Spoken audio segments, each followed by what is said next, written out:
आप देख रहे हैं उदयपुर न्यूज। आपके साथ मैं हूं कृतिका चौबीसा। खबरों को विस्तार से जानेंगे। फिलहाल एक नजर अब तक की बड़ी खबरों पर। जैन नाश्ता सेंटर के मालिक और ठेकेदार ने शहर और समाज से मांगी माफी। मांस पकाने वाले स्टाफ को निकालकर रेस्टोरेंट का किया शुद्धिकरण। आगे से रहेगी पैनी नजर।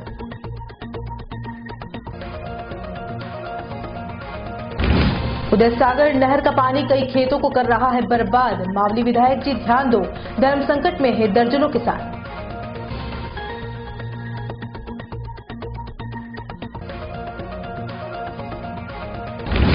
नाड़ाखाड़ा में पार्किंग के बाहर बनी अवैध पार्किंग बनी परेशानी का सबब। उप महापौर जी लगवा दो एक गार्ड, हो जाएगी पार्किंग और सड़क भी व्यवस्थित।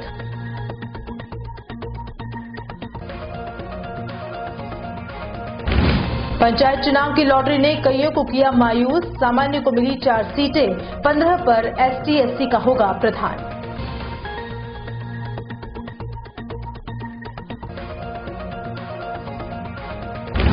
और फास्टैग ने किया खासो आम को परेशान। सरकार की तुगलकी फरमान ने हर किसी को ठगा।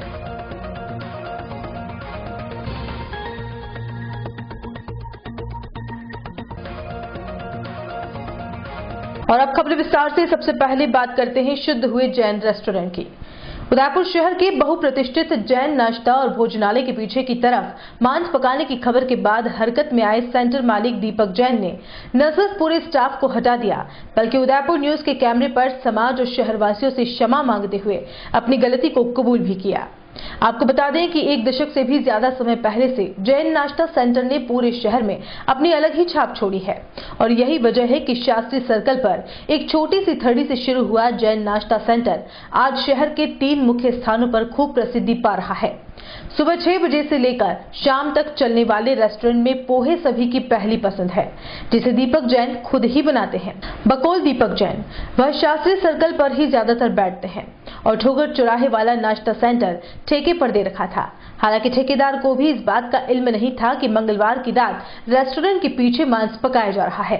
उदयपुर न्यूज पर जैसे ही दोनों ने खबर देखी तो तुरंत ही पूरे स्टाफ को निकालने के बाद पूरे रेस्टोरेंट का शुद्धिकरण कर नए स्टाफ के साथ संचालन शुरू किया। इसके साथ ही दीपक जैन और ठेकेदार मदन सिंह बिड़ावत ने बताया कि जिन्होंने गलती की है उन्हें तुरंत प्रभाव से निकाल दिया गया है। इसके लिए वे क्षमा प्रार्थी हैं। उदयपुर न्यूज संचालक की गलती मानने के बाद स्टाफ को बदलने की सराहना करता है और आशा करता है कि आगे से इस तरह की गलती न हो। इसके साथ ही जिस तरह का स्वादिष्ट नाश्ता शहरवासियों को परोसा जा रहा था वह सिलसिला भी बरकरार रखे। जी सर, अपना नाम बताइए। हाँ, मैं दीपक जैन। जैन नाश्ता सेंटर है, लेकिन जो सेवा श्रम वाली दुकान है वो मैंने किसी को ठेके में दे रखी थी। तो उन लोगों ने जो भी गलती करी है और उसके लिए जो मैंने उदयपुर न्यूज के चैनल के माध्यम से ये सब वीडियो वायरल हुआ था वो मेरे को पता लगा, तो मैंने पूरे स्टाफ को निकाल दिया और शहरवासियों और समाज के लोगों सबसे मैं क्षमा प्रार्थी हाथ जोड़। जी सर, मैं दीपक जैन। मुझे उदयपुर न्यूज चैनल के माध्यम से जो वीडियो वायरल हुआ था उससे पता चला है कि मेरी दुकान में ऐसे अवैध हो रहा है काम, तो इसलिए मैंने सुबह उनको सबको स्टाफ को कार्रवाई करते हुए कड़ी कार्रवाई करते हुए सबको स्टाफ को निलंबित कर दिया और भविष्य में ऐसी कोई गलती नहीं होगी। मैं खुद संचालित करूंगा। मैंने ठेके में दे रखी थी, ये मेरी गलती है। आप क्या चाहते हैं? अब मैं चाहता हूँ कि समाज के और उदयपुर वासियों सभी से क्षमा प्रार्थी हूँ और आगे से ऐसी कोई गलती नहीं होगी। चलिए अब बात करते हैं पानी से हो रही बर्बादी की। झीलों की नगरी उदयपुर पर इस बार इंद्रदेव खासे मेहरबान हुए। जाहिर सी बात है कि जब झीलें लबालब हैं तो शहर की जनता प्यासी कैसे रह सकती है।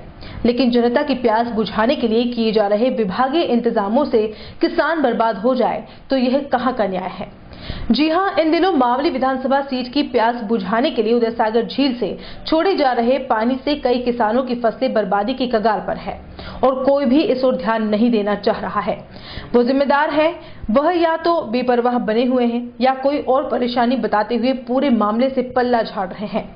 उदय सागर से अगर मेड़ता तक की बात करें तो 20 से ज्यादा गांव इसकी पैरा फेरी में आते हैं और जिम्मेदार नहर की भराव क्षमता से ज्यादा पानी छोड़ देते हैं, जिससे किसानों के खेत खराब हो रहे हैं और उसमें बोई जाने वाली फसलों की भी हालत कुछ ठीक नहीं रहती है। ऐसे में सबसे ज्यादा परेशानी तो उन किसानों को हो रही है जो नहर के पानी से कोई ताल्लुकात ही नहीं रखते हैं। उनके कुएं में ही इतना पानी है कि वह अपने खेतों में बोई जाने वाली फसलों के लिए उनके पानी का आधा भी उपयोग करें तो फसलें लहलहा उठेंगी। बुधवार को हमारे सहयोगी राम सिंह ने प्रभावित गांवों के किसानों से बात की तो उन्होंने अपनी पीड़ा बताते हुए कहा कि विभाग के कर्मचारी को लालच देकर यहां पर कोई भी कुछ भी करवा सकता है। नहर की भराव क्षमता से अधिक पानी छोड़ देते हैं और नहर के जिस हिस्से से पानी को अलग अलग बांटा जाता है वहां पर अत्यधिक मात्रा में पानी छोड़ देते हैं, जिससे वह पानी अपना रास्ता खेतों में बना लेता है। वहीं कई जगहों पर लोग नहर के पानी को बंद करने की कोशिश करते हैं ताकि उनके पास पर्याप्त पानी पहुंच जाए। ऐसे में सारा पानी उनके खेतों में बहते हुए खेतों को ही तालाब बना रहा है। वहीं इस इलाके के जेईएन ने दूरभाष पर बातचीत के दौरान कहा कि वह पूरी कार्रवाई करेंगे और जल्द ही किसानों को राहत मिल जाएगी। वैसे इस पूरे मामले में विधायक धर्मनारायण जोशी से बातचीत करने का प्रयास किया तो उनका फोन नो रिप्लाई गया। अब ग्रामीणों की आस उनसे ही है क्योंकि संभाग में सबसे ज्यादा वोटों से धर्मनारायण जी ही जीते हैं और मेड़ता के लोगों ने तो खूब वोट दिए हैं। ऐसे में अब उनकी परेशानी को धर्म जी को समझना चाहिए। समस्या है तो यह आ रही है कि हर साल के यह पानी खेतों में भर जाता है। हम सब खाद लाते हैं, बीज लाते हैं, कई के पैसे खर्च करते हैं, उसका कोई नतीजा हमको नहीं मिलता। पानी भर जाता हर साल जाता है और फिर एजुकेशन डिपार्टमेंट हमारी पिलाई भी वसूल करी रही है, जिनकी रसीदा भी है हमारे पास में। ये नहीं कि इसमें पानी भरा तो भी माने पिलाई भरनी पड़ी रही, उनमें वायु कर्णवादी माने नहीं मिली रो। कितना पैसा भरना पड़ता है पिलाई के लिए? जो भी आती है पिलाई, जो जिनकी रसीदा है। खेतों में पानी भर जाता है हर साल ऐसे तो 2-4 साल हो गए ऐसे हो रहा है। घोड़ेवाली वाली की नहर के लिए 8 दिन का ऑर्डर है और अभी वहाँ नहर बिल्कुल बंद पड़ी हुई है। आगे लोगों ने मिट्टी डाल दी, बेरान पड़ी है, कुछ नहीं है। फिर भी हर साल इस साल तो बिल्कुल नहर ऐसी हुई है कि मिट्टी डाल के बंद चौक कर दी बिल्कुल, फिर भी पानी छोड़ दिया उसमें। और अभी जब से नहर चालू हुई है तब से उसमें पानी जा रहा है और 8 दिन का ऑर्डर है, फिर भी आगे बंद होते हुए इन्होंने नहर छोड़ी है। नहर छोड़ने के बाद आगे पानी अगर नहीं जाएगा तो पानी सब उलट के और हमारे खेतों में आएगा और हमारे खेत बिल्कुल चौपट हो गए। हर साल की यही समस्या है। सरपंच साहब को अवगत कराया, सबको करवाया, तो सरपंच साहब भी आगे अवगत कराते, तो आगे से कोई कार्रवाई होती नहीं। तो हर साल किस किस को हम जाके हाथ जोड़ें कि पैर पड़े। खेतों में पानी एक तो सीपेज की वजह से कच्ची नहरें हैं और दूसरा जो नहरें हैं वो क्या आगे से काश्तकारों की आपसी लड़ाई की वजह से मुकदमे भी चल रहे हैं और आगे से बंद कर रखी है। तो उसके लिए हमने अधिकारियों को भी अवगत करा दिया कि आगे नहर बंद है, तो अधिकारियों ने कोई उसके ऊपर ध्यान नहीं दिया। और दूसरा ये है कि जो मोरियाँ हैं जहाँ से पानी डिवाइड होता है वहाँ पे क्या है कि सारी मोरियाँ तोड़ रखी है किसानों ने पानी इधर उधर डाइवर्ट करने के लिए। तो इरिगेशन को बोला तो इरिगेशन वालों ने उसके ऊपर कोई ध्यान नहीं दिया और वो पानी लोग रात को जाते हैं और उसके उधर कोई लकड़ी घुसा के या कोई चारा आरा घुसा के उस नहरों को अपने हिसाब से खोलते हैं और ओवरफ्लो होती है नहरें। तो ओवरफ्लो होते ही इन खेतों में पानी आ जाता है। तो हमने कितनी बार अधिकारियों को भी अवगत कराया है और सरकार को भी हमने लेटर लिखे हैं कि इसको पक्की कराई जाए। तो ये हमारी नरेगा की ओर से भी कुछ औरतें लगा रखी हैं यहाँ पर नहर की सफाई के लिए और ये वो किस तरह का काम करती है नहर के लिए? नहर के लिए नरेगा से वो साफ सफाई का काम करती है। नहरों में जहाँ कोई कचरा आ जाता है तो साफ सफाई का कार्य करती है नहर लेबर। तो इसके अलावा अब पक्का कोई तो पक्के के लिए अगर कोई बजट हो और अधिकारियों से हमारी बात हुई तो अधिकारी यही बोलते हैं कि हमने टेंडर कर रखे हैं और ठेकेदार मटेरियल नहीं डालता। ये है, बाकी नरेगा से तो यही है, लेबर सिर्फ सफाई का कार्य कर सकती है और अगर मटेरियल डालेगा तो ग्राम पंचायत से हम लेबर अवेलेबल कराएंगे और उसे पक्की करवाने का हम प्रयास करेंगे कि उसकी पक्की हो। ग्राम पंचायत की काश्तकारों के खेतों में पानी भर रहा है, खेत खराब हो रहे हैं, जो लोग ये नहर को तोड़ के और अपने खेतों में पानी पिलाने के लिए जो कर रहे हैं नहर को तोड़ने, उनके खिलाफ पंचायत की ओर से कोई मुकदमा दर्ज कराने का कोई प्रावधान है क्या आपका? नहीं, ये मुकदमा दर्ज कराने का तो इरिगेशन का काम है, ग्राम पंचायत का तो देख रेख है, बाकी मुकदमा दर्ज कराना और ये करना उनका काम है, इरिगेशन डिपार्टमेंट का। मैं किसानी करता हूँ, कृषक हूँ और कई सालों से इस खेतों में पानी भरता आ रहा है और मैंने प्रशासन से, ये जो लोग गांव के मोतबर लोग हैं उनसे, सरपंच साहब से और इरिगेशन डिपार्टमेंट वालों से, सबसे कई बार रिक्वेस्ट करने के बावजूद भी हर साल इसी तरह मेरे खेतों में पानी भर जाता है। कोई जिम्मेदार आदमी नहीं। क्या कारण है पानी भरने का? ये सर, एक तो नहरें कच्ची है, 15 सालों से उसमें सफाई नहीं हुई है। सफाई के नाम से पैसा आता है या नहीं आता मुझे नहीं पता है, पर 15 सालों से बबूल के पेड़ खड़े हैं, देसी झाड़ियाँ खड़ी है और लोगों ने नहर को अवरुद्ध कर रखा है, मिट्टी डाल रखी है और वो पानी ओवरफ्लो होके मेरे खेतों में कई सालों से, जो कि वर्तमान सरपंच साहब खेम सिंह जी साहब को भी बताया था, सरपंचपति उनको भी बताया था, कई सालों से ये भी देखते आ रहे हैं। 3-4 सालों से मैं इतना परेशान हूँ। 50 रुपये किलो प्रति किलो के भाव से मैंने बीज खरीदा है और मैंने मेरी ज़मीन में बोया है और आज की स्थिति ये है कि मेरे खेतों में 4 फीट पानी भरा हुआ है। प्रशासन जिम्मेदारी लेने को तैयार नहीं है। सरपंच साहब को बार बार कहने पे सरपंच साहब कहते हैं कि भाई मेरे हाथ में नहीं है, मैं कोशिश कर रहा हूँ, लेकिन मुझे आगे से कोई सहायता नहीं मिल रही है, इसलिए मैं कुछ कर नहीं पा रहा हूँ। तो मुझे सिर्फ आप लोगों से यही चाहता हूँ कि सर, मुझे इस तरीके से गत 4-5 सालों से ये पानी जो भरता आ रहा है, इससे मुझे बहुत आर्थिक नुकसान हो रहा है और ना मैं खेती कर पा रहा हूँ। 50 रुपये किलो गेहूँ बाजार भाव से खाद, अकई, जुताई, बुआई, निराई, गुड़ाई और दवाई सब मिला के मुझे माइनस में जाना पड़ता है हर साल। इसी तरह हर साल पानी भरता आ रहा है। इसके लिए मैं आप सबसे करीब कितने खेतों में पानी भर जाता है? कम से कम यूँ समझ के चलो आप 100 बीघे ज़मीन में अभी पानी, हाल फिलहाल 100 बीघे पानी में, जिसमें 25 बीघा ज़मीन मेरी खुद की है। अच्छा। जिसमें मैंने करीब 40,000 रुपये खर्च करके बीज लाया हूँ और सब खर्चा करके मेरा 60,000 का खर्चा आया है, जो कि आज की स्थिति में मुझे 60 रुपये मिलने की उम्मीद नहीं लग रही है। और प्रशासन से मैं चाहता हूँ कि मेरे इस काम पे ध्यान दें और हर चीज़ पे, हर किसान मेरे जैसे 10, 20, 50 किसान और परेशान हो रहे हैं, उनको भी ध्यान में रखा जाए। Thank you. हाँ, वो मेरे को पता चला है अभी। यहाँ पर सिंचाई के लिए जो नहर जा रही है, नहर पूरी आगे से बंद है, फिर भी इसके अंदर पानी छोड़ा जा रहा है जो नहीं आगे से नहीं, ऐसा कोई आगे से बंद नहीं है। एक्चुअल में क्या है, वहाँ एक गोडी वीडिया अपनी माइनर है जी, जो मेन कैनाल है उस पर गेट लगा हुआ है और वहाँ से वो जो माइनर अलग होती है ना मेन कैनाल से जी, तो वहाँ पे कुछ लोग जो है वो माइनर में ज्यादा पानी ले जाने के चक्कर में मेन कैनाल का जो गेट है उसके आगे वो फंसा देते हैं, कुछ पट्टी और पत्थर, ये झाड़ी वगैरह फंसा के ब्लॉक करते हैं कैनाल को, जिससे वो पानी जो है कैनाल में ओवरफ्लो होने लग जाता है, जिससे पीछे के खेतों में वो पानी चला जाता है जी। कल शाम को मैं कल शाम को करीब 5-6 बजे मैं खुद आया था, वहाँ से वो हटवाया हुआ है, ओड़ा जो लगा रखा था मैंने खुद ने हटवाया है जी। तो उसके बाद रात में किसी ने वापस लगा दिया वो। तो जैन साहब, किन्हीं लोगों के खिलाफ डिपार्टमेंट की तरफ से मामला दर्ज करवाने का ये कोई प्रावधान है क्या इसमें?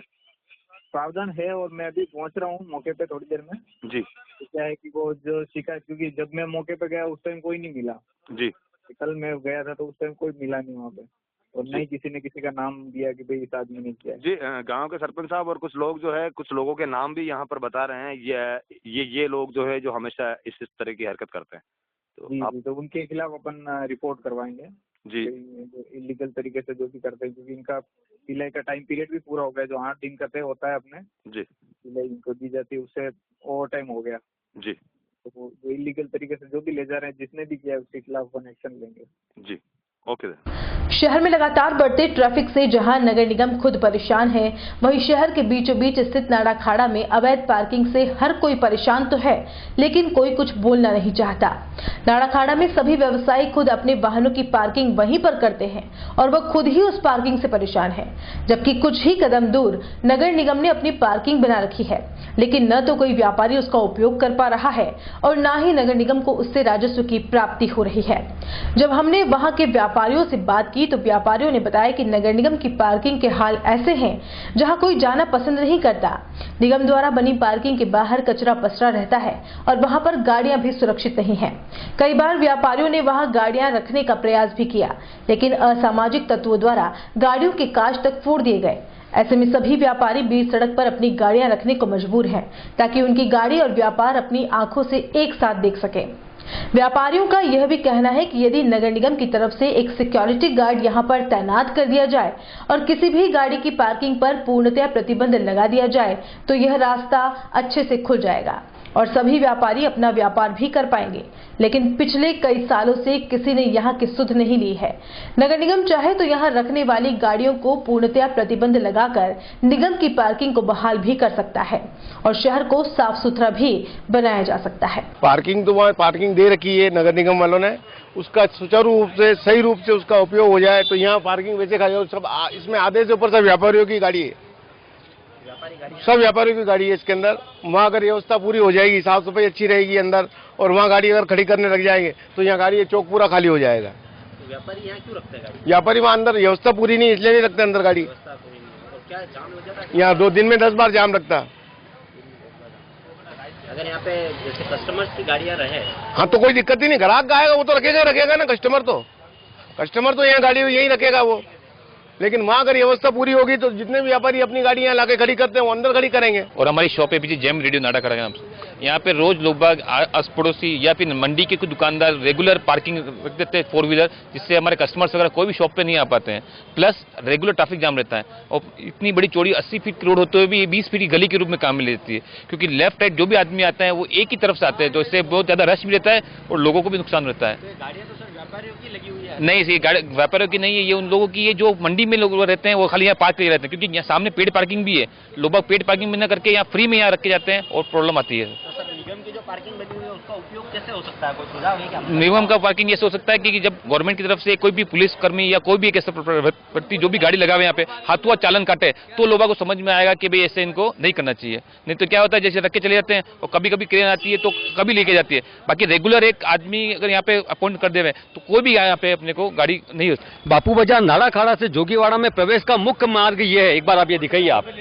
लेकिन कई बार अव्यवस्थित पार्किंग की वजह से यहाँ पे ये स्थिति बन जाती है कि एक मोटरसाइकिल भी उसमें नहीं जा पाती है और इस बारे में हमने कई बार इस समस्या को लेकर हमने कई बार इसकी शिकायत भी की थी, लेकिन यहाँ के स्थानीय व्यक्ति ही बाहर की जो पार्किंग अनाधिकृत पार्किंग खड़ी कर देते, उसकी वजह से कोई भी 2 व्हीलर वगैरह भी मोहल्ले में नहीं जा पाते और इससे आवाजाही में बहुत बड़ी समस्या रहती है।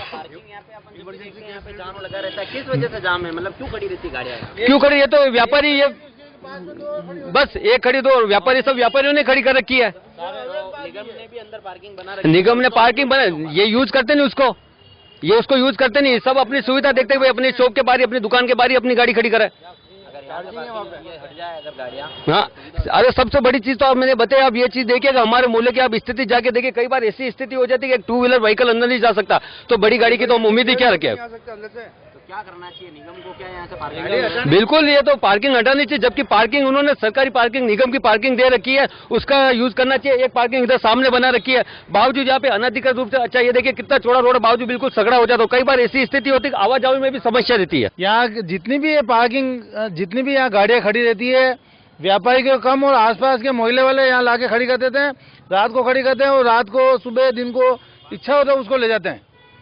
जबकि व्यापारी वर्ग की 4-5 गाड़ियाँ, बाकी सब आसपास के दान मंडी क्षेत्र की है, मीनापाड़ा की है, धोलीबावड़ी पता नहीं कहाँ की गाड़ियाँ ला के यहाँ खड़ी कर देते हैं और जब किसी को कुछ कहते हैं तो मारपीटी पर उतारू होता है। नगर निगम को सूचित किया? कितनी बार किया, कोई कार्रवाई नहीं हुई है। एक बार हमने बापू जाकर रोड भी जाम किया इस बारे में, उसके बावजूद भी कोई सुनवाई नहीं है। क्या चाहते हो आप, किस तरह से? हम ये चाहते हैं कि यहाँ गाड़ियाँ खड़ी नहीं रहे, 4 व्हीलर अपने अपने स्थान पर रखें और एक आदमी ऐसा लगाया जाए जो अगर कोई खड़ी कर रहा है तो हाथों हाथ चालान काट के पैसे जमा करे, वो तो ये व्यवस्था तभी सुधरेगी, बाकी नहीं सुधरेगी।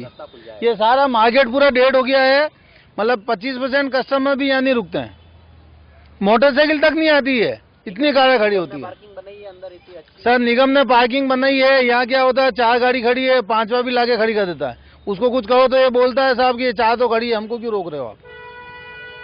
सबसे बड़ी समस्या ये है, जब तक एक आदमी नहीं लगेगा नगर निगम का तब तक कुछ समाधान नहीं होगा इसका। और जब भी इस वार्ड में इलेक्शन होते हैं तो नगर निगम के पार्षद आते हैं कि हम पार्किंग हटा देंगे, वो कर देंगे। नगर निगम के ही पार्षदों ने ये पार्किंग वाले की लगाई हुई है क्या?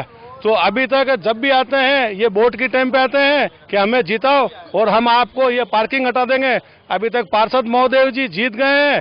यहाँ सुलभ कॉम्प्लेक्स की लाइटें बंद रहती है रात को। हमारी कोई बहन बेटी है वगैरह कोई आती है तो उसकी की लाइटें की भी सुविधा नहीं है और ना इस पार्किंग की सुविधा है, ना कुछ नहीं है। पार्किंग के नाम से वोट ले जाते हैं। हाँ, पार्किंग के नाम से वोट आते हैं, ले जाते हैं, हम पार्किंग हटा देंगे, ये करा देंगे, वो करा देंगे, और अभी तक ये पार्किंग हटा नहीं है। कौन है पार्षद? पार्षद तो हमें पता नहीं है भैया कौन, अभी नए हुए हैं पार्षद। क्या नए हुए हैं पार्षद साहब? क्या हमारे पीछे बैक साइड में गली में दुकान है, यहाँ आगे इतनी अवैध पार्किंग कर रखी है जिससे हमारे कस्टमर बहुत सी बारी होते हैं कि राउंड करके इनके पार्क जाने का रास्ता ही नहीं मिल रहा है, वो लौट के चले जाते हैं। दोबारा वो वापस भूल के भी नहीं आते हैं। कभी फ़ोन करते हैं, बोले यार आपके यहाँ आए क्या यार, हमारे तो जगह ही नहीं रहता आने का रास्ते हैं। या तो इस गली को बंद कर दिया जाए निगम की तरफ से, भाई ये रास्ता है ही नहीं, ताकि कस्टमर को एक सुचारू रास्ता तो मिले ताकि वो उस तरफ मुड़ के आए, ठीक है। और यहाँ जितने भी है ये सब मंडी वाले वगैरह जो भी बाहर से जो कस्टमर आते हैं वो पार्किंग करके मंडी में चले जाते हैं, कोई बड़ा बाजार चले जाता है, घंटाघर चला जाता है।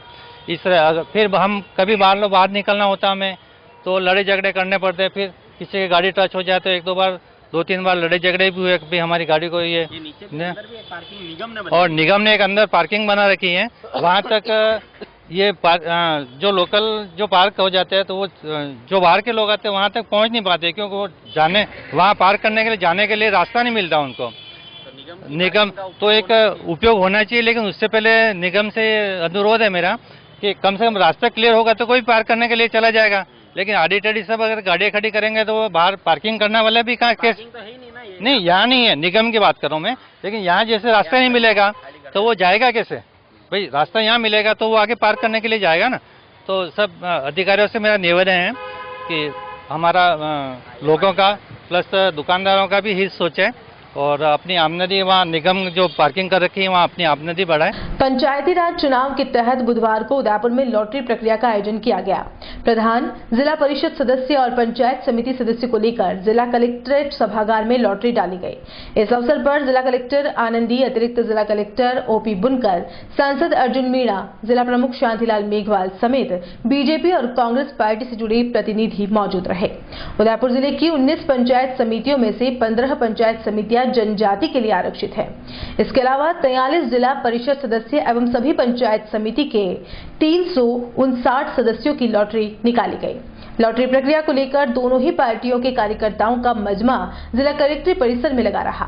आपको बता दें कि गुरुवार को भी पंचायती चुनाव प्रक्रिया के तहत लॉटरी निकाली जाएगी। जो ये मैं निकाल रही हूँ ये महिला के लिए आरक्षित होगा। बड़गांव पंचायत समिति बड़गांव, ये जनरल महिला। पिछले बार जिनको एससी के लिए आरक्षण किया था वो इस बार अपन हटा देते हैं, तो अपने पास जो पॉपुलेशन के हिसाब से नंबर में नेक्स्ट आते हैं वो वार्ड नंबर 30 और 37 हैं। तो वार्ड नंबर 30 और 37 जिला परिषद सदस्य के वार्ड नंबर 30 और 37 आपके एससी के लिए आरक्षित हो गए। एससी अनुसूचित जाति, इसमें से एक को महिला के लिए आरक्षित करना है। 42, 43, 29, 35, 34 और 32 एसटी महिला। 6 number ST open, 7 general open, 8 general महिला, 9 एसटी ओपन, 10 एसटी महिला, 11 जनरल महिला, 12 एसटी महिला, 13 जनरल महिला। केंद्र सरकार के उपक्रम फास्टैग में अब जनता अपने आप को ठगा सा महसूस कर रही है। आपको बता दें कि केंद्र सरकार ने सभी वाहनों पर अनिवार्य रूप से फास्टैग लगवाने की मुहिम प्रारंभ की है और सभी वाहन धारकों को अपनी गाड़ी के ऊपर फास्टैग लगवाना अनिवार्य भी किया है। ऐसे में जिन जागरूक व्यक्तियों ने फास्टैग का उपयोग करना प्रारंभ कर दिया है वह सभी लोग ठगे से लग रहे हैं। केंद्र सरकार द्वारा फास्टैग को अनिवार्य तो किए जा रहे हैं, लेकिन केंद्र सरकार के पास ही पर्याप्त मात्रा में यह टैग उपलब्ध नहीं है। उदयपुर के कुछ बैंकों के फास्टैग कुछ जागरूक व्यक्तियों ने लगाए भी हैं, लेकिन जब वह टोल नाके पर जाते हैं तो टोल कर्मियों द्वारा गुमराह करते हुए वाहन धारकों का मैनुअल टोल काटा जा रहा है और उन्हें कहा जाता है कि आपका फास्टैग वर्क नहीं कर रहा है। लेकिन जब कोई वाहन धारक टोल नाके से मैनुअल टोल देकर निकलता है तो करीब 15 से 20 मिनट बाद उसके वाहन पर लगे फास्टैग वॉलेट से पैसा कट जाता है। आम जनता को राहत देने के लिए और टोल नाकों पर बड़ी बड़ी लाइनों से बचने के लिए सरकार ने इस तरह की योजना प्रारंभ की थी। टोल कर्मियों द्वारा सरकार को धोखे में रखकर दुगना पैसा लिया जा रहा है। जिन जागरूक व्यक्तियों द्वारा इसका उपयोग किया जा रहा है उन्हें भी अब टोल पर ठगा जा रहा है। ऐसे में उदयपुर के कुछ वाहन धारक परेशान हैं और इनकी सुनवाई करने वाला भी कोई नहीं है। उदयपुर के रघुवीर सिंह राठौड़ कुछ दिनों पूर्व अपने निजी कार्य से कोटा गए थे, जहां रास्ते में बस्सी टोल नाके पर उनके फास्टैग वॉलेट से टोल का पैसा काट लिया गया। उसके बाद जब वे कोटा पहुंचे और आधी रात को फिर एक मैसेज आया जिसमें उसी टोल से एक बार फिर पैसा काटा गया। इसके साथ ही कई ट्रक चालक भी एक ही गाड़ी का एक ही टोल पर दो बार पैसा देने में के शिकार हुए हैं। आम जनता परेशानी में है कि अपनी पीड़ा किसे सुनाए, क्योंकि कोई सुनवाई करने वाला भी नहीं है। इस पूरे मामले पर जब हमने सीएससी उदयपुर के कर्ता धर्ता अशोक से बात की तो उन्होंने भी यह बात स्वीकार करते हुए कहा कि सरकार के पास फास्टैग पर्याप्त मात्रा में नहीं है, इसी वजह से यहाँ परेशानी का सामना करना पड़ रहा है। साथ ही जो 2 बार एक ही गाड़ी का टोल देने के शिकार हुए हैं उनके पैसे भी लौटाए जाएंगे और यदि टोल कर्मियों के खिलाफ लिखित में शिकायत पत्र मिलेगा तो उनके खिलाफ भी कार्रवाई करेंगे। मैं दिनांक 6/12 को कोटा गया था अपने पर्सनल काम से, तो बस्सी टोल आया रास्ते में, उसमें मेरा पैसा कटा 1:00 पे दिन में। वो तो लीगल था, मैं फास्टैग यूज करता हूँ, फास्टैग से गया था। और कोटा जाने के बाद रात को जब सो रहा था तब मैसेज आया कि आप रिटर्न हुए 1:00 पे फोन आया, आपका फिर पैसा कट गया मेरा 75 रुपीज़। तो वो किस बात का कटा जबकि मैं वहाँ तो सो रहा था? मतलब यही बात है। 2 बार पैसा हाँ, एक ही टोल पे जाने का भी कट गया, आने का भी कट गया। और उस समय आप यहाँ थे नहीं? मतलब मैं कोटा में था उस दिन, उस रात को, और वापस तो मैं 9 तारीख लौटा हूँ वहाँ से। तो 7 तारीख को आपका पैसा कटा होगा रात? 7 तारीख को मेरा पैसा कटा और मैसेज मैंने सुबह देखा। 8 तारीख को गया था डूंगरपुर से यहाँ टोल पे नाका पे पर्ची कटवाने गया तो वो बोल रहा था कि वो फास्टैग आपका काम नहीं कर रहा है। और फिर मैंने और पर्ची कटवा दी मेरे से। वापस 10-15 किलोमीटर आगे गया, वापस मेरा मैसेज आ गया आपके पैसे कट गए। उसके बाद में वापस रिटर्न आके मैंने कहा उनको, तो उन्होंने बोला कि हमारी शिफ्ट चेंज हो गई, अब कुछ भी नहीं हो सकता इसका, और कभी आओ, कल आओ तो आपका हो जाएगा ये। मतलब आपका एक ही टोल नाके पे 2 बार टोल लिया गया है? एक ही टोल नाके पे 2 बार ले लिया, 235 एक बार कटे और 235 ही उसमें कटे। मतलब उसमें भी कटे? हाँ। शिकायत करी क्या आपने? मतलब करी किससे करनी है? हाँ, उसको अंदर जाके ऑफिस में शिकायत करी। उन्होंने बोला अब ये कुछ भी नहीं हो सकता है। हाँ, आपका रोल लग गया, ये कट गया, अब हम भी कुछ भी नहीं कर सकते। कल आओ तो आपको रिटर्न निकाल देंगे। हम कल गए नहीं, जाते ही नहीं उधर। तो किया मैंने फास्टैग का उपयोग, फास्टैग लगवाया गाड़ी पे। जब मैं वहाँ गया था तो मेरे भी डबल पैसे लगने वाले थे, परंतु मैं 15 मिनट खड़ा रहा वहीं। वापस 15 मिनट बाद मेरे वो फास्टैग काम किया। पहले तो उसने मना कर दिया कि भाई नहीं काम कर रहा है। 15 मिनट बाद बोला कि बस ठीक है, अब आप वापस लाइन में लगाओ गाड़ी। वापस आपका उड़ गया था डंडा, तो फिर निकल जाने दिया मेरे को। परंतु उसका मैसेज मेरे 5 घंटे बाद आया। हाँ, तो मेरे मोबाइल में मैसेज 5 घंटे बाद आया उसका। नहीं, तो इसमें जैसे किसी टोल नाके पे आप गए और फास्टैग की लाइन में आप लगते हो? हाँ, फास्टैग की लाइन में लगते। हाँ, लेकिन उसमें ऐसा है कि अगर फास्टैग वर्क नहीं करता है तो दुगुना पैसा आपसे मैन्युअल? हाँ, दुगुना पैसा ले लेते हैं। नहीं काम करता कि भाई आपका काम नहीं कर रहा, ये कार का बना हुआ है, ये ऐसा बना हुआ है, इस तरह पैसा भी ले लेते हैं। और 4 घंटे बाद मैसेज आता है। अब हम आगे चले गए, 4 घंटे बाद मैसेज आया, तो वो पैसा किससे ले? ऐसा तो 2 शिकायतें मेरे पास आई है जो मैंने SBI को आगे इंटीमेट करी है, उसके अलावा तो कोई शिकायत नहीं है। अगर कोई है तो आप बताइए मुझे।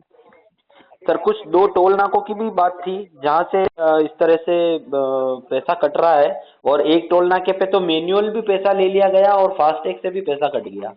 उसने मैनुअल किस तरह से, अगर फास्टैग से अगर वेट करना था कि भाई कटा नहीं कटा? नहीं, उसने बोला ना, टोल नाके वाला कह रहा है कि भाई आपका फास्टैग काम नहीं कर रहा है, तो फिर उसने मैन्युअल पैसा काटा। और मैनुअल पैसा काटने के बाद जब कस्टमर आगे चला गया, 10-20 किलोमीटर आगे निकल गया, उसके बाद उसके पास मैसेज आ गया और फास्टैग से पैसा कट गया। फास्टैग कौन सी कंपनी का था? SBI का था? SBI का था सर। SBI का था, तो आप मुझे कस्टमर के जो फास्टैग नंबर है वो, उसकी जो कैश पैसा कटा वो और ऑनलाइन कटा वो मैसेज डला दो, मैं ऑनलाइन वाला रिफंड करा दूंगा। वो हमने 2-3 की शिकायत है, वो यही थी कि साहब हमने कैश दे दिया, आगे जाके हमारा कट गया जी, तो हमने फिर उसको तो सर ऐसा हो क्यों रहा है? मैं तो आपसे ये जानना चाह रहा हूँ। अब वो सिस्टम की कुछ प्रोसेस है। अब SBI पोर्टल पे कुछ क्या ये एक्टिवेशन जो कर रहे हैं, जैसे अभी मैंने एक्टिवेट किया, मैं अभी निकल गया, तो उसमें मुझे 24 घंटे का टाइम चाहिए होता है जी। तो अगर वो आदमी जैसे अभी लगा यार, आधे घंटे बाद 2 घंटे बाद कोई यात्रा पर निकल गया, तो उस घंटे पहली बार में थोड़ा सा इश्यू आ रहा है कि साहब वो टैग एक्टिवेशन में टाइम ले रहा है जी। अब वो उस समय हो सकता है टोल वाले ने देखा होगा तो उसको एक्टिवेशन नहीं मिला होगा जी सर, वो स्कैनर पैसा भी ले लिया जाता है, जैसे टोल पे उसने दुगुना पैसा भी ले लिया क्योंकि वो फास्टैग की उसमें लगा हुआ था, क्योंकि इसमें ये भी नियम है कि टोल मतलब आप फास्टैग की लाइन में लगे हो तो उसमें अगर फास्टैग काम नहीं करता है तो दुगुना पैसा ले लिया जाता है, तो दुगुना तो उसने पर्ची काट दी, फिर वो आदमी आगे गया तो उसका टैक्स भी कट गया। तो मैं वही कह रहा हूँ ना, तो आप मुझे कर दो, मैं आपका जो ऑनलाइन लगा है जो फास्टैग की चीज से कटा है वो रिफंड आ जाएगा। और अब एक्टिवेट हो गया तो अब तो प्रॉब्लम आएगी नहीं, आगे आगे तो उसको ध्यान रखना है। ठीक है सर, और जिसके 2-2 बार 3-3 बार कट रहा है एक ही टोल से पैसा, उसका क्या होगा? तो उसका तो भेजो ना, ऐसे केस तो हम तो दिल्ली बताने को तैयार बैठे हैं कि साहब ऐसे SBI से अगर एक साथ एक टोल पे 3 बार अगर टोकन कट रहा है तो हम तो सारा रिफंड कराएंगे, विद क्लेम करवाएंगे। तो सर ऐसे में कस्टमर किसके पास जाएगा, किससे बात करेगा? भाई फास्टैग उसने SBI का फास्टैग लिया तो उसमें SBI फास्टैग का उसको टोल फ्री नंबर मिला है जी।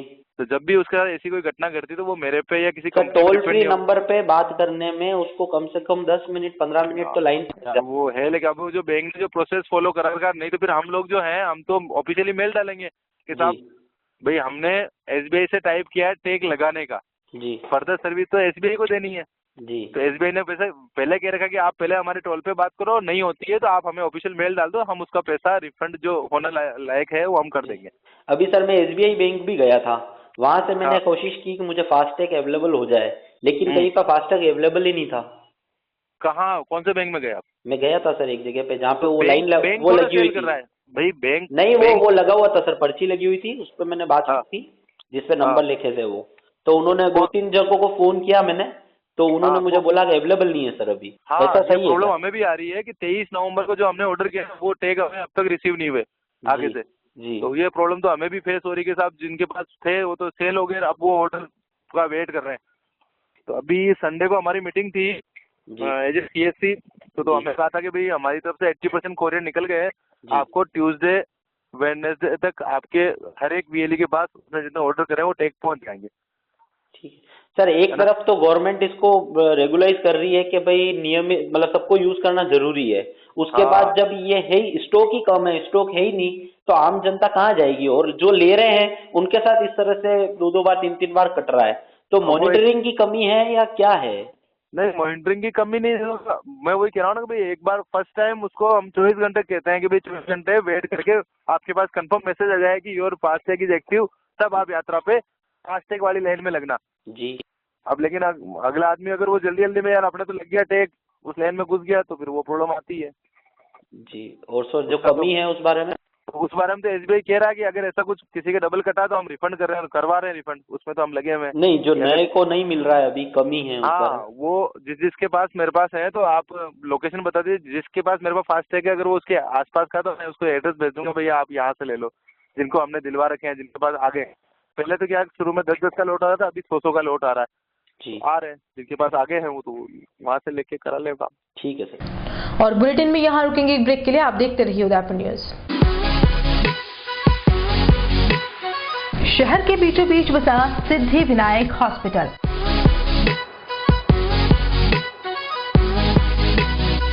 आपातकालीन सेवा एवं सभी प्रकार की जांचों की सुविधा के साथ सर्वोत्तम इलाज एवं देखभाल जो देती है आपको एक विश्वास।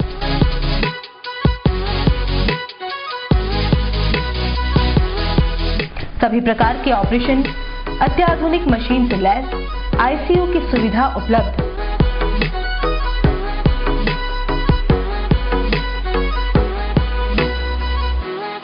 आपके विश्वास एवं मुस्कान पर खरा उतरना ही हमारा धैर्य।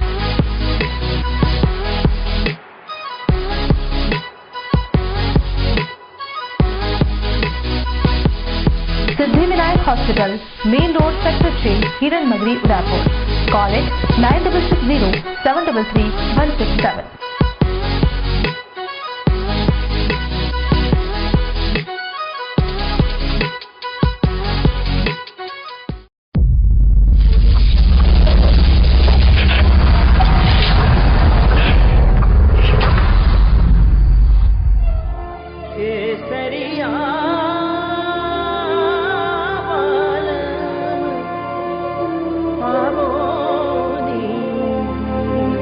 Adoro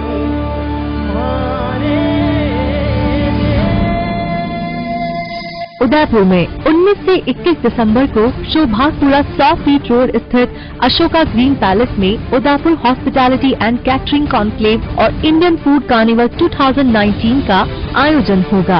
ये कॉन्क्लेव मुख्य आयोजक इंडिया 2020 एग्जीबिशन, सह आयोजक Lakshmi publicity and digital HNH 2020 और M स्क्वायर की ओर से किया जा रहा है। इस कॉन्क्लेव और फूड कार्निवल से नई होटल के निर्माण, नई तरह के फूड का निर्माण और कैटरिंग में नई तकनीकों के उपयोग बढ़ेंगे, जिससे संपूर्ण उदयपुर को फायदा मिलेगा। इस कॉन्क्लेव में kitchen equipment, port and hotel hospitality technology, food and beverage accessories, food decor and food display equipment, fast food kitchen equipment, mocktail accessories, housekeeping accessories, cutlery, tableware cloth, chafing dish, laundry, hotel room की सजावट में उपयोग आने वाले bag, गद्दे, TV, electronic kettle जैसे कई वस्तुओं का प्रदर्शन किया जाएगा। इसके साथ ही इंडियन फूड कार्निवल में Mexican, American, Thai, Chinese, Italian, Spanish, Turkish और लेबनिश देशों का फूड प्रदर्शित होगा। कार्निवल में संबंधित देश और राज्यों के फूड स्टॉल्स को पारंपरिक अंदाज में सजाया गया है, जो अपनी खाद्य संस्कृति को पेश करेगी। एक्सपो के दौरान विभिन्न देशों और राज्यों के पारंपरिक व्यंजनों का लाइव फूड कार्निवल में आने वाले लोगों के लिए आकर्षण का केंद्र रहेगा। कार्निवल में होने वाले cooking competition, bakery, pastry, chef competition, mocktail competition में आप भी अपना हुनर दिखाकर कई बड़े खिताब और इनाम भी अपने नाम कर सकते हैं। प्रकृति की गोद में बसा Ananta multi and super speciality hospital आपातकालीन सेवा एवं CT MRI सुविधा के साथ सर्वोत्तम इलाज एवं देखभाल, जो देती है आपको एक विश्वास बेहतर जिंदगी का। जनरल OPD निशुल्क, मोतियाबिंद के निशुल्क ऑपरेशन, मेल लेन सहित निशुल्क एवं सबसे बढ़कर भामाशाह स्वास्थ्य बीमा योजना के अंतर्गत अधिकृत हॉस्पिटल, क्योंकि अब इलाज का खर्च नहीं, कल की फिक्र नहीं। आपके विश्वास एवं मुस्कान पे खरा उतरना ही हमारा ध्येय। Ananta institute of medical science and research centre, Ananta Gram, NH 8, तहसील Nathdwara, Rajsamand. Call 1800-300-00023।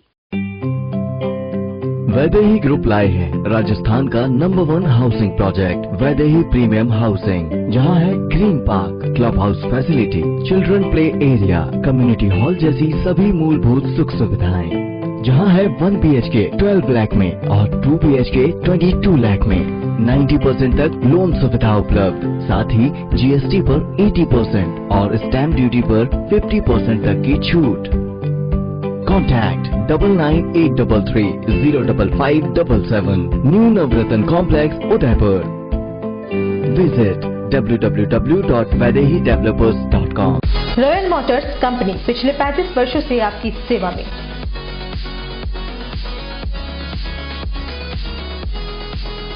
Hero MotoCorp का सबसे बड़ा व विस्तृत शोरूम एवं वर्कशॉप,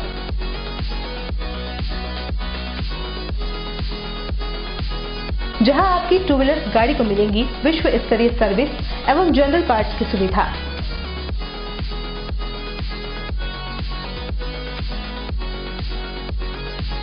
हीरो मोटोकॉर्प के सभी मॉडल सभी रंगों में उपलब्ध।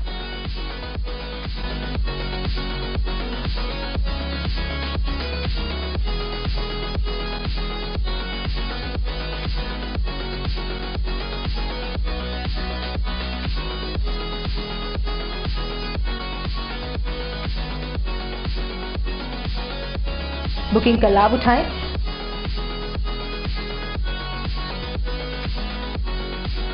Royal motors company 57 Panchavati Udaipur. Phone number 02942426-838।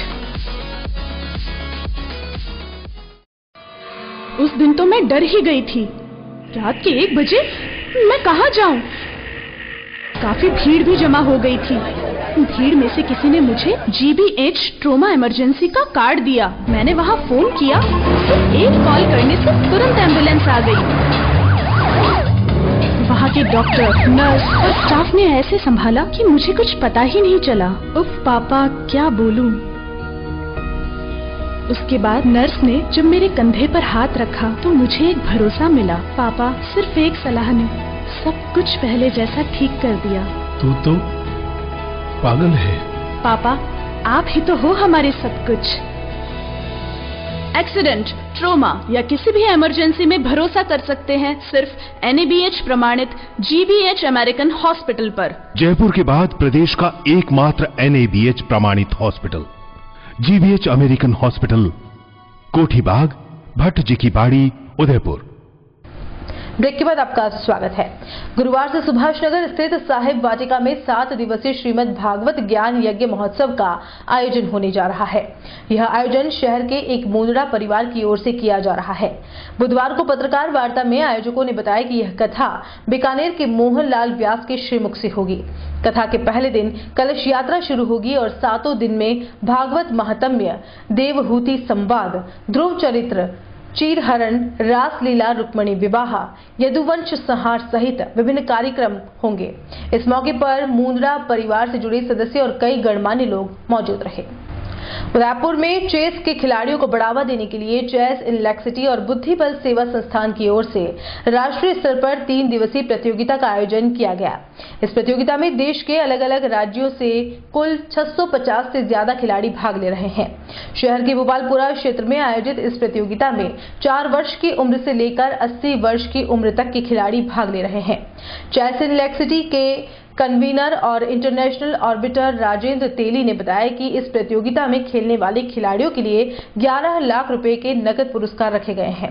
अलग अलग कैटेगरी में 1-1 लाख के 3 नकद पुरस्कार इसमें शामिल हैं। यह प्रतियोगिता कुल 8 राउंड में खेली जा रही है। इसमें शामिल सभी खिलाड़ी 1600 से कम रेटिंग वाले हैं। राजेंद्र तेली ने बताया कि उदयपुर में चेस के खिलाड़ियों को बढ़ावा मिले और अधिक से अधिक खिलाड़ी राष्ट्रीय अंतर्राष्ट्रीय स्तर पर अपना अच्छा प्रदर्शन कर सके। इसके लिए लगातार चेस इन लेक सिटी और बुद्धिबल सेवा संस्थान की ओर से लगातार राष्ट्रीय स्तर की प्रतियोगिताएं आयोजित की जा रही है और इसका परिणाम भी काफी अच्छा रहा है। पिछले 2 वर्षों से CBSE और यूनिवर्सिटी की प्रतियोगिताओं में उदयपुर के खिलाड़ियों ने कई पदक जीते हैं। मैं राजेंद्र तेली, इंटरनेशनल आर्बिटर, कन्वीनर चेस इन लेक सिटी। चेस इन लेक सिटी बुद्धिबल सेवा संस्था के अंतर्गत काम कर रही है और शतरंज खेल को बढ़ावा देने के लिए हम प्रति वर्ष कम से कम 4 इंटरनेशनल लेवल के टूर्नामेंट आयोजित करते हैं। अभी जस्ट रिसेंटली सितंबर में हमने GM टूर्नामेंट कराया था जिसमें 20 लाख का कैश प्राइज था। उसी के अंतर्गत ये बिलो 1600 टूर्नामेंट करा रहे हैं और ये टूर्नामेंट उत्तर भारत और पश्चिम भारत के जो स्टेट है उनमें अभी तक के कराया गया सबसे सफल टूर्नामेंट है। इसमें 660 खिलाड़ी भाग ले रहे हैं। 1600 बिलो 16 से कम रेटिंग के खिलाड़ी हैं और इसमें हमने 11 लाख रुपए का कैश प्राइज भी रखा है। इसमें 3 प्राइज 1 लाख से ऊपर के हैं जो हर कैटेगरी के अकॉर्डिंग रखे गए हैं और इसमें छोटे बच्चे जिसमें 4 साल से लगाकर लगभग 80 साल से भी ज़्यादा उम्र के खिलाड़ी इसमें खेल रहे हैं। ओपन टूर्नामेंट है 1600 रेटिंग के अंतर्गत और सभी को सभी से साथ खेलने का मौका मिल रहा है। 8 राउंड इसमें कराए जा रहे हैं। पूरे देश के सभी प्रदेश से इसमें भागीदारी है। कुछ इसमें बाहर से भी खिलाड़ी आए हुए रशिया वगैरह से, वो भी इसमें खेल रहे हैं जिनकी रेटिंग 1600 से कम है।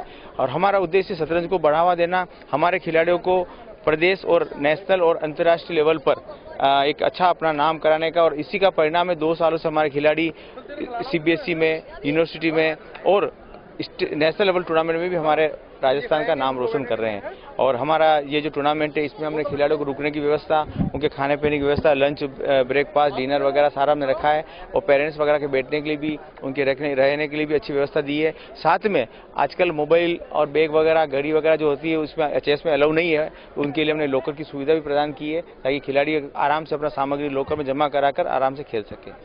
Thank you. आगामी दिनों में होने वाले पंचायती राज चुनाव से ठीक पहले उदयपुर में बुधवार को जिला परिषद की साधारण सभा की बैठक हुई। इस बैठक में पूरे जिले के जनप्रतिनिधियों के साथ साथ जिला कलेक्टर और जिले भर के अलग अलग विभागों के अधिकारी मौजूद रहे। बैठक में खास बात यह देखने को मिली कि जनप्रतिनिधियों ने अधिकारियों पर सीधे लापरवाही का आरोप लगाते हुए कई कामों को अटकाने की बात कही। जिला परिषद की साधारण सभा की अंतिम बैठक होने की वजह से चित्तौड़गढ़ सांसद CP जोशी, उदयपुर सांसद अर्जुनलाल मीणा, अलग अलग विधानसभाओं के विधायकों सहित जिला परिषद के सभी सदस्य मौजूद रहे। जिला कलेक्टर आनंदी की मौजूदगी में अधिकारियों ने पंचायती राज विभाग के तहत होने वाले सभी कार्यों की समीक्षा रिपोर्ट पेश की। वहीं दूसरी ओर जिला कलेक्टर आनंदी ने जनप्रतिनिधियों की ओर से मिली शिकायत के बाद सभी अधिकारियों को समय पर कार्य करवाने के निर्देश दिए। हालांकि बैठक में अधिकारी और जनप्रतिनिधि आपस में उलझते दिखाई दिए। पंचायती राज विभाग की ओर से कई ऐसे काम थे जो कि अभी तक पूरे किए जाने थे, लेकिन कहीं न कहीं अधिकारियों की लापरवाही की वजह से काम पूरे नहीं होने की वजह से जनप्रतिनिधियों ने बैठक में यह भी कहा कि आने वाले चुनाव में इन कामों के पूरे नहीं होने की वजह से उन्हें कहीं खामियाजा भुगतना नहीं पड़े। राजस्थान सरकार के 1 वर्ष पूर्ण होने के बावजूद राज्य में समस्याओं का समाधान नहीं हुआ। सरकार की विफलताओं व झाड़ोल क्षेत्र में विकास कार्य नहीं होने के विरोध में बुधवार को भाजपा कार्यकर्ताओं ने झाड़ोल उपखंड अधिकारी को राज्यपाल के नाम ज्ञापन सौंपा। इस दौरान झाड़ोल मंडल अध्यक्ष नीलम राज पुरोहित के साथ ही तीनों मंडल के कार्यकर्ता मौजूद थे। आपको बता दें, एक तरफ जहां कांग्रेस पार्टी अपने 1 वर्ष के कार्यकाल को सफल मानते हुए प्रदेश भर में जश्न मना रही है, वहीं भाजपा पूरे राजस्थान में प्रदर्शन कर आक्रोश रैली निकाल रही है। इसी के तहत उदयपुर जिले के हर उपखंड में भी विरोध प्रदर्शन किया जा रहा है। दिगंबर जैन दशा नरसिंहपुरा तेरापंथ महिला संगठन द्वारा अशोकनगर स्थित विज्ञान समिति में बॉलीवुड फैशन परेड का आयोजन किया गया। कार्यक्रम की संयोजिका सुमन लुंडिया ने बताया कि बॉलीवुड की थीम पर समाज की महिलाओं को एक मंच देने का प्रयास किया गया। कार्यक्रम में 20 से 50 साल की महिलाओं ने फैशन परेड में भाग लिया, जिसमें कोई मुमताज तो कोई दीपिका पादुकोण बनकर आई। कार्यक्रम की शुरुआत नीता गंगावत ने मंगलाचरण से की। बॉलीवुड प्रतियोगिता में बेस्ट हेयर में Usha Jaitawat, best Bollywood dress up Sudha Bohra, best Bollywood activity Shakuntala Kanthalia, Bollywood fashion parade प्रतियोगिता में बॉलीवुड क्वीन मोनिका कंठालिया, द्वितीय रनरअप अंकिता लुणतिया, प्रथम रनरअप वंदना लालावत रहे। निर्णायक जज में सीमा फांदोद, जया जैतावत थे। मंच संचालन प्रीति लुंडिया ने किया और सभी को सांत्वना पुरस्कार दिए गए।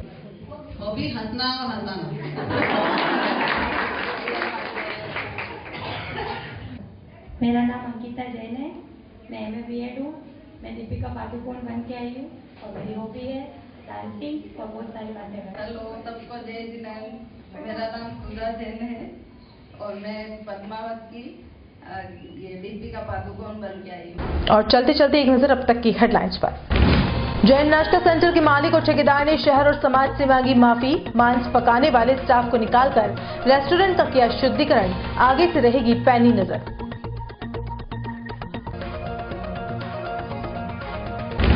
उदय सागर नहर का पानी कई खेतों को कर रहा है बर्बाद। मावली विधायक जी ध्यान दो, धर्म संकट में है दर्जनों किसान।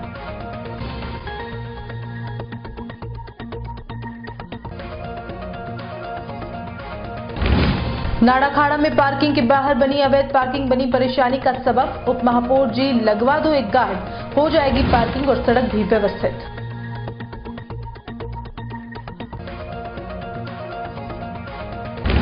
पंचायत चुनाव की लॉटरी ने कईयों को किया मायूस। सामान्य को मिली 4 सीटें, 15 पर ST/SC का होगा प्रधान।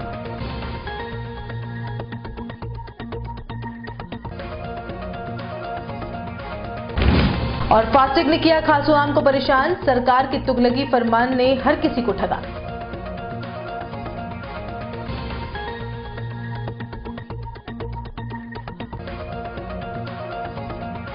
उदयपुर न्यूज के इस बुलेटिन में फिलहाल इतना ही। शहर की तमाम हलचल से आपको आगे भी रूबरू करवाते रहेंगे। फिलहाल इजाजत दीजिए कृतिका चौबीसा को और खबरों के लिए देखते रहिए उदयपुर न्यूज। नमस्कार।